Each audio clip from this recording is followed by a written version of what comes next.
Hello children, we start to Assamese class 2 page number 68. আজি আমি বিসৰ্গ যোগ পঢ়িব ওলাইছো। আ বিসৰ্গ আহ, হ্ৰস্ব ই বিসৰ্গ ইহ, দ্বিতীয় স্বৰত হ্ৰস্ব ইকাৰে চি বিসৰ্গ চি, হ্ৰস্ব উ বিসৰ্গ উহ, উ বৰ্গীয়া জ বিসৰ্গ উজ, বাবা বটাকাৰে বা বিসৰ্গ বটাকাৰে বা বিসৰ্গ বাবা, পুনঃ পদ হ্ৰস্বকাৰে পু দন্তীয়া ন বিসৰ্গ পুনঃ, দুখ দন্তীয়া দ হ্ৰস্বকাৰে দু বিসৰ্গ খ দুখ, চি চি দ্বিতীয় স্বৰত হ্ৰস্ব ইকাৰে চি বিসৰ্গ দ্বিতীয় স্বৰত হ্ৰস্ব ইকাৰে চি বিসৰ্গ চি চি, নিকিন দন্তীয়া ন হ্ৰস্ব ইকাৰে নি বিসৰ্গ ক হ্ৰস্ব ইকাৰে কি দন্তীয়া ন নিকিন, নিসহায় দন্তীয়া ন হ্ৰস্ব ইকাৰে নি বিসৰ্গ দন্তীয়া স হতাকাৰে হা অন্ত্যেষ্ট য় নিসহায়, নিশেষ দন্তীয়া ন হ্ৰস্ব ইকাৰে নি বিসৰ্গ তালব্য স টেকাৰে হে মূৰ্ধন্য স নিশেষ,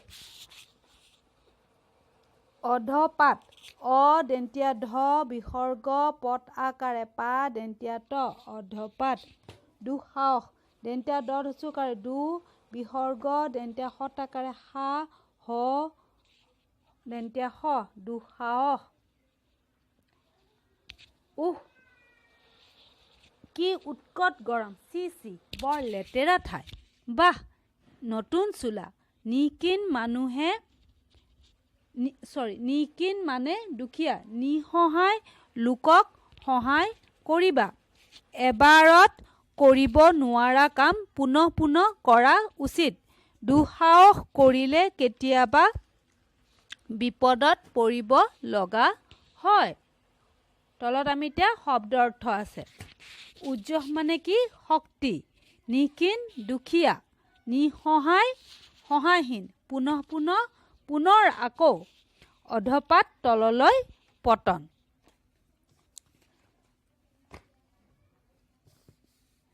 এতিয়া বিসৰ্গটো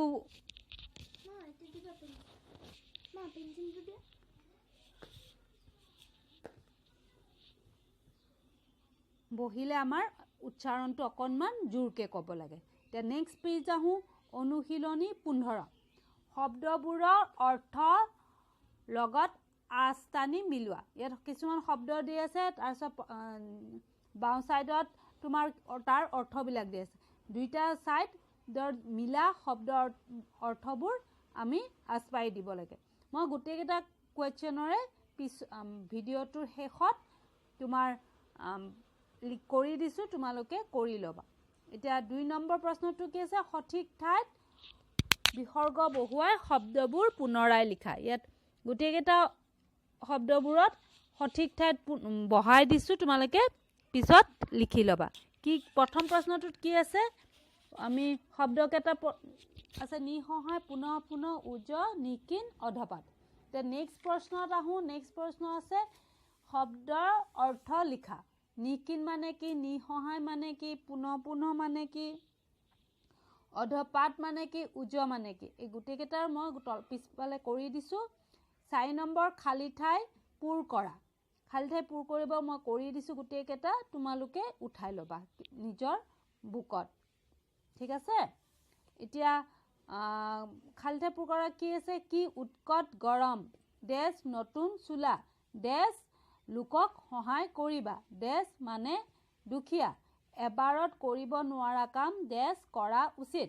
তলৰ বক্সৰ পৰা আমি ইয়াত বহাই দিব লাগিব, খালী ঠাইখিনিত বহাই দিব লাগিব। গোটেইখিনি কুৱেশ্যন আনচাৰ কৰি দিছোঁ, তোমালোকে ধুনীয়াকৈ চাই চাই লিখি ল'বা। আৰু ইয়াতে আমাৰ বিসৰ্গৰ চেপ্টাৰটো শেষ হৈ যায়, তোমালোকে চাই চাই লিখি ল'বা, ঠিক আছে। Okay bye.